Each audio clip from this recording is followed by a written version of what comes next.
minus 5, 4, 3, 2, X minus 1, fire.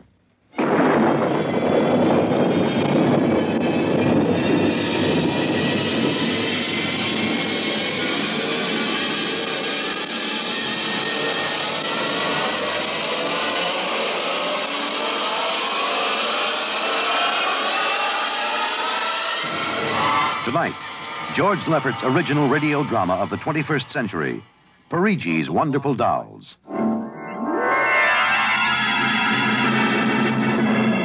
The doll shop stood on a quiet Washington side street, not too far from the sprawling Pentagon building.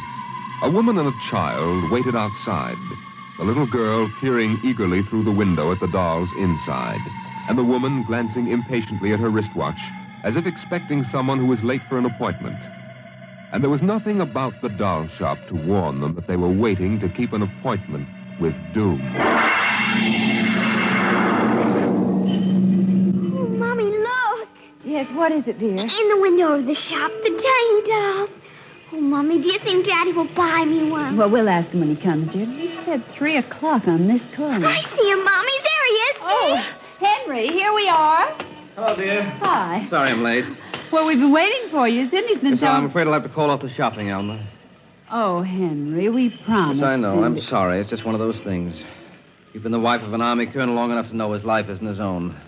What is it this time? Oh, some more of that flying sphere nonsense. The pilot who says he sighted it last month crashed and was killed today, so the general wants a full report.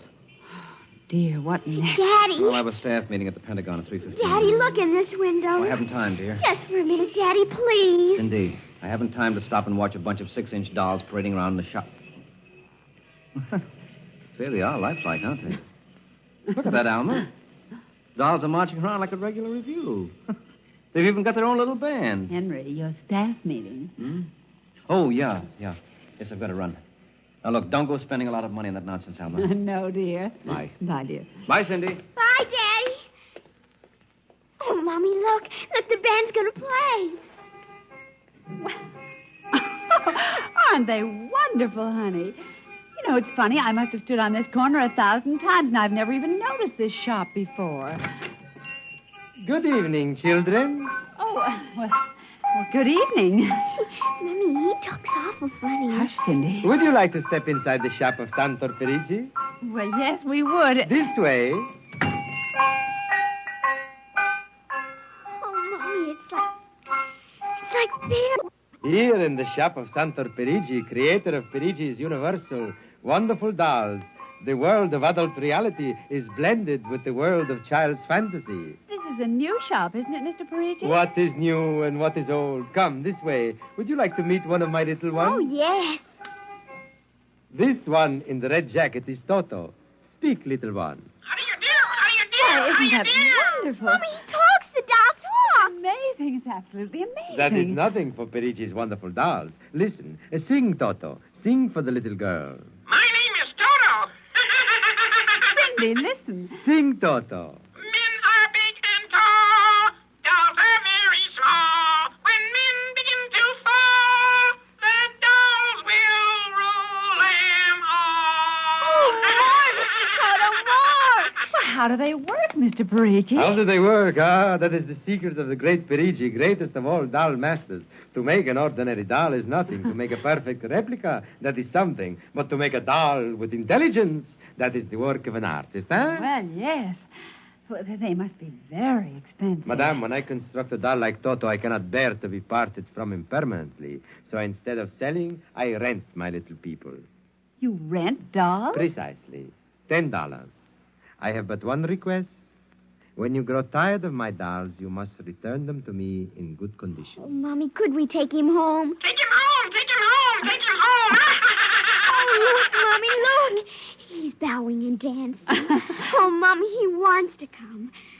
Please, I'll take such good care of it, please. Well, honey, we'll have to deal with your father later, but... Well... Oh, Mommy. All right, wrap him up, Mr. Perigi. Oh, dear, I have a feeling when your father comes home, we'll be sorry. Be sorry. Be sorry. Be sorry. Be sorry.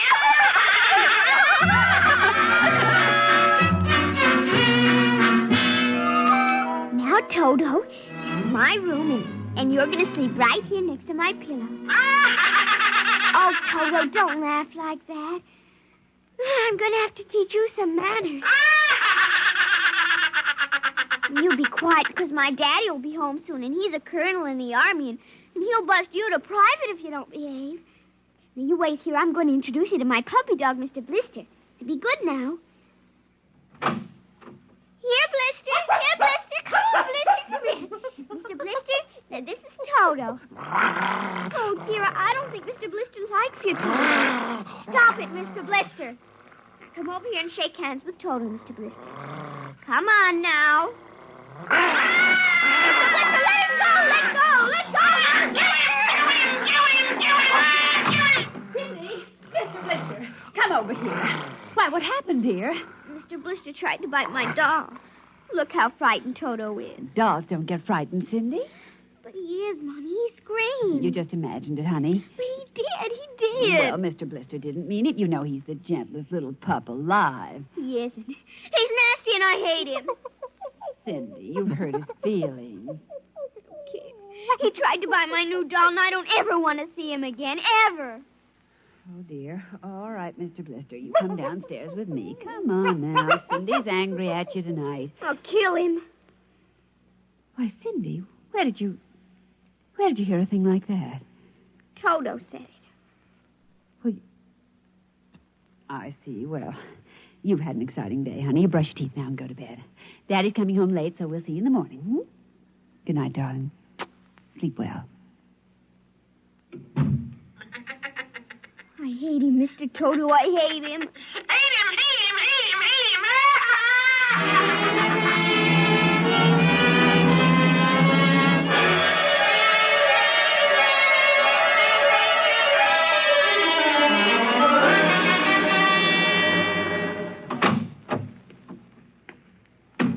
Morning, Alma. Breakfast ready? Just a minute.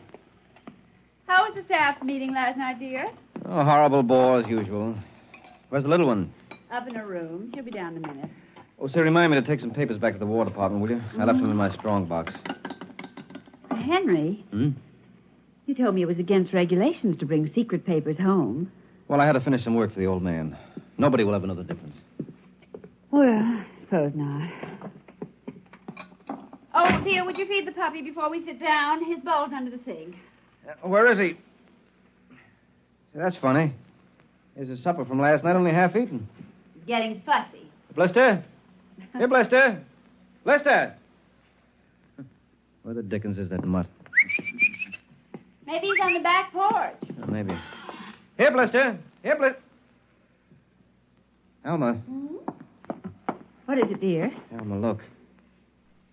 Why, Henry. Is he? Yes, he's dead. But how? What happened? From the looks of it, he might have been poisoned. Poisoned? Who on earth would do a thing like that to an innocent little pup? I don't know. Let's see his dish. Oh, Henry. I don't understand this at all. Say, what's this? What's what? Well, look, there are pieces of broken glass in his food. Blue glass. Glass? Glass. Henry. Huh? Well, I just remembered something. What? It may just be coincidence, but in the bathroom this morning... What about the bathroom? Cindy's blue glass, you know, the one with the Mickey Mouse on it. Mm-hmm. It was broken, Henry. I found pieces in the wastebasket. I meant to ask her about it. Oh, Alma, for heaven's sake, you aren't suggesting that our little girl... Why, she loved Blister more than anyone. Not last night, she didn't. Well, why not? Well, he went after Toto. Well, who's Toto? Oh, her new doll. You bought her one of those dolls? Well, I just rented it. Rented it? Yes. Look, Alma, Oh, no. Oh, well, all right. Well, what's this got to do with Blister? Well, he went for the doll, and Cindy...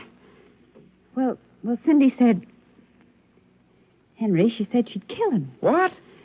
Well, that's ridiculous. True. Good heavens, a 9-year-old child putting ground glass in dog food? She'd have to be a monster. Mommy. Now, don't say anything. I'll talk to her. Good morning, dear. Morning, Mommy. Morning. Daddy. Hello. What's the matter? Nothing, Cindy. Sit down, dear. Yes, sir. Cindy, your mother tells me you broke your blue drinking glass. Oh, no, I didn't break it. Now, Cindy... I didn't. Well, now, somebody broke it. It wasn't your mother and it wasn't me. Well, then it must have been Toto. Cynthia. Cindy, you know Toto was only a doll. Now, a doll couldn't have broken your glass, could he? Well? But he must have done it, Daddy. Cindy, you know how Daddy feels about little girls who tell untruths. I'd hate to think you'd done something you knew was wrong and you were blaming it on a doll. What's the matter with Mr. Blister? Is he sick? He's dead, Cindy. Oh, no, he can't be dead. He isn't dead, Daddy. No, he isn't. He isn't. Mommy, Yes, dear. but he'll come back. He has to come back. No, he won't come back, honey. Not ever. No, Cindy, not ever. Now that we've told you, Cindy, do you want to change your mind about the glass? Henry, let her alone. Daddy, you think I killed? See what you've done. The child feels guilty enough, Henry. Oh, dear, this is no time for feelings to interfere. Feelings don't know any time, Henry. When they come, they just come. You go up to your room, honey. Daddy and I'll be up in just a minute. I don't want to. Please, Cindy. We'll be right up. Please? There, that's a good girl. And close the kitchen door behind you.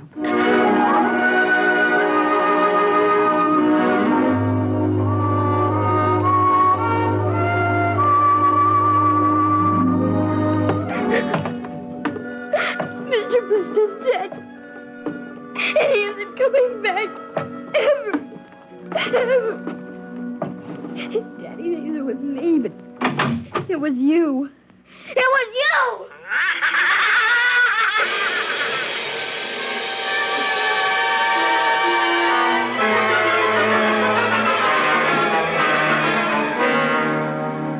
You're listening to NBC Radio's award-winning science fiction series, X-1. Now we return to X-1 and Perigi's Wonderful Dolls.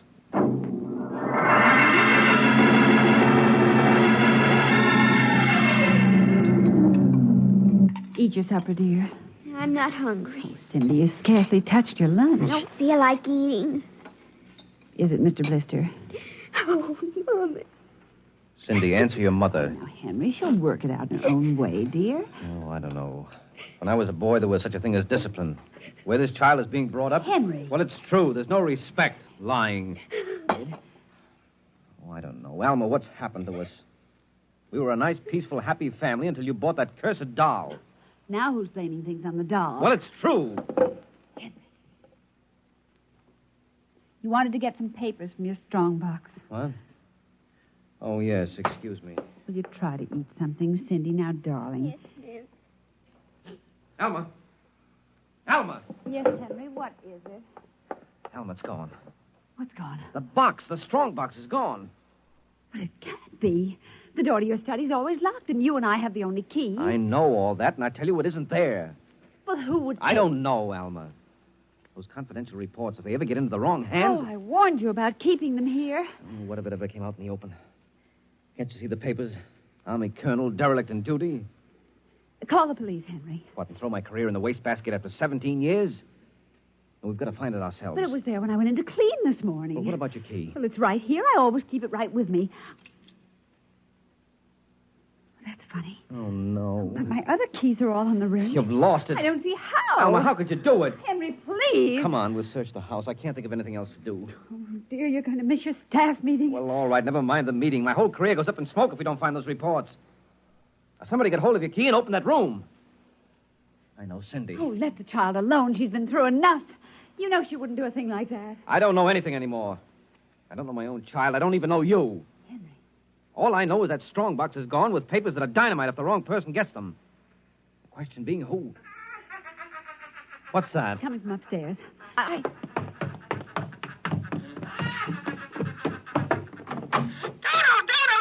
kill him. How do you do? Stop How it. do you do? How do you do? Blasted little imp! There. Henry. But since we've got this thing... Henry. What? Look. Where? What? Around the doll's neck. The key. The key to your study. It was Cindy, after all. I don't believe it. Ever since she got this fool doll, she's been acting half insane. First the dog, now this. I think she hates us, Alma. Henry. Cindy is my child, and I know her. I know she's a good, sensitive little person with no malice in her. You're just simply refusing to face the facts, dear. What are you going to do? I'm going downstairs and have a talk with that young lady.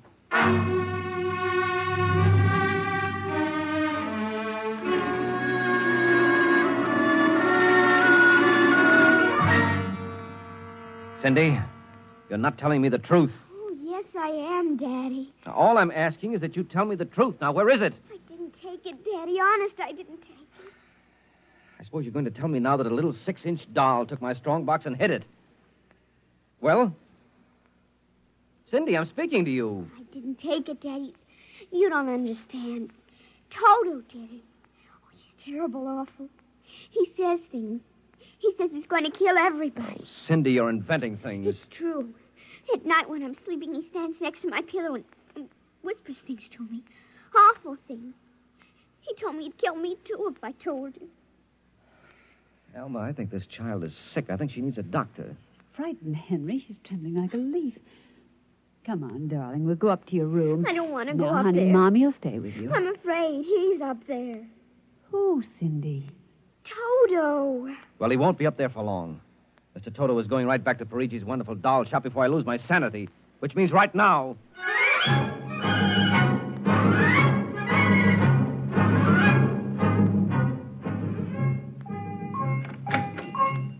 Ah, Colonel Grayson. Welcome to the home of Perigi's wonderful doll. Are you Perigi? Santor Perigi, creator of the universal doll. The doll with the mind. The doll Yes, with... well, I'm returning one of your masterpieces. Oh? If you will step into the rear of my shop.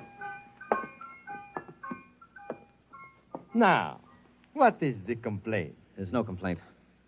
Here's your doll. Good riddance. My little Toto, rejected, you found the world of men too filled with hate. Hate, hate, hate, hate. We will change all that later on. Return to your comrades in the window, little one. And now, Colonel Grayson? I think we have no further business, sir. Ah, but we do, Colonel. Let me see. Ah, yes. Here it is. Do you recognize this, Colonel? That's my strong box. Where... My little Toto is very clever, sir. Are you trying to tell me your doll stole that from me? Let us not say stole. I'm merely keeping it in custody. What's your game, Perigi? Blackmail. You give me what I want, I do not ruin your career. What do you want? Information. We already know something from the reports of the War Department, reported by one of your pilots. What government do you represent? I represent Perigi's wonderful dolls, none other. I'm not so naive, sir. Perhaps I should explain. Each man hides something from the world. Each man loves something more than life. With the help of my wonderful dolls, I obtain personal information which enables me to control the men who control the world. Men like you. Hand over that strong box. I warn you, I have a gun. Give it to me. You are being foolish. Put down that walking stick. Now. No closer. Now.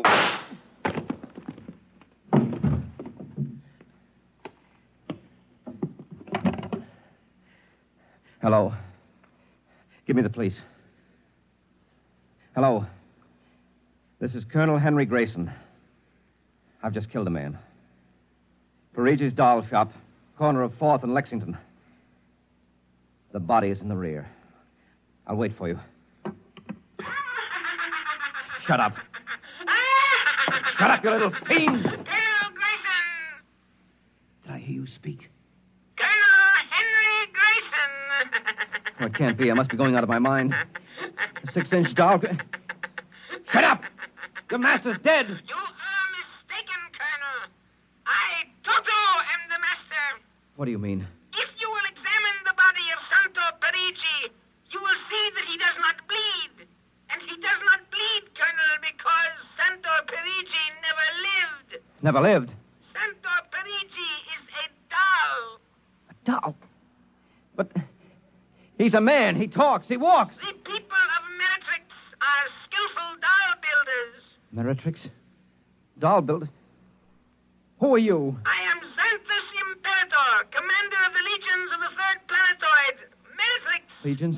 Planetoid? My people and I, whom you regard as dolls, come from a tiny planet beyond the moon. What? So small that it cannot support our population. That's true. We landed one of our space spheres on Earth 3 months ago with the intention of colonizing. Unfortunately, one of your pilots intercepted us. So that's why you wanted our information. Precisely. And you are human? Quite human. Of course, in order to deal with Earth people without suspicion, we were forced to construct Perigi, a man-sized doll. No, it can't be. I can't believe this. I'm I'm having hallucinations. I've got to get out of here. That will be impossible. We have weapons of destruction quite unknown to Earth people. I phoned the police. They'll be here soon. By the time they arrive, my people will have prepared something quite shocking.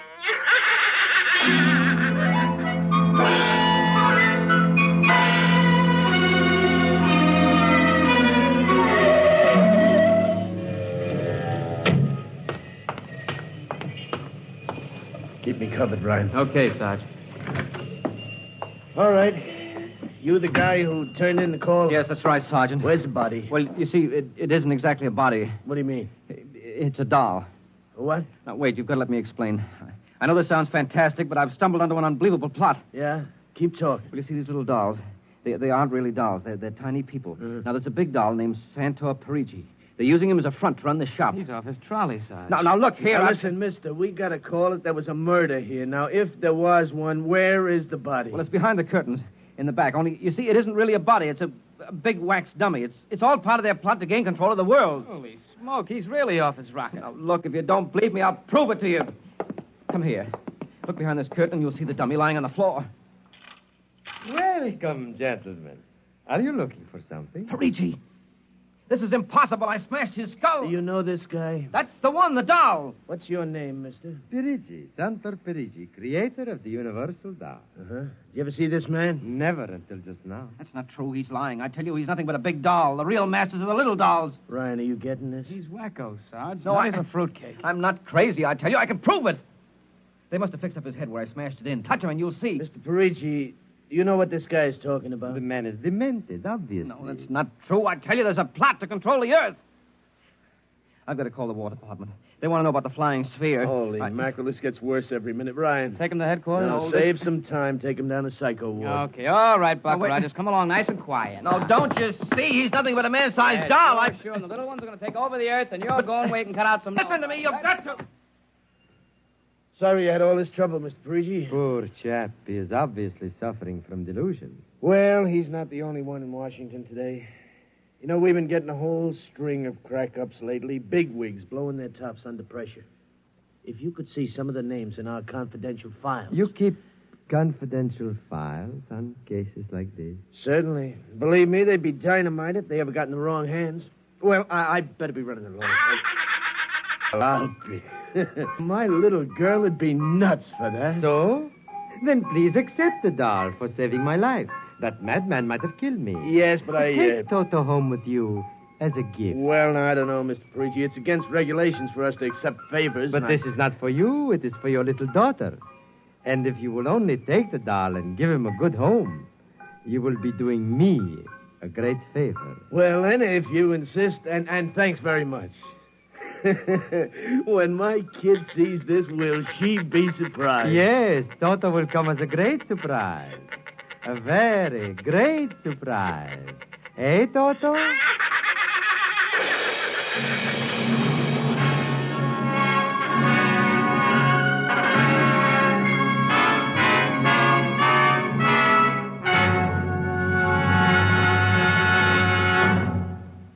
This was from the world of X-1. Tonight's story, Perigi's Wonderful Dolls, an original drama written for NBC Radio by George Lefferts. Featured in the cast were Denise Alexander, Joan Alexander, Les Damon, Joe DeSantis, and Leon Janney as the doll Toto. Music by Al Behrman, narration by Norman Rose. Tonight's program was directed by Edward King, executive producer Robert Wogan.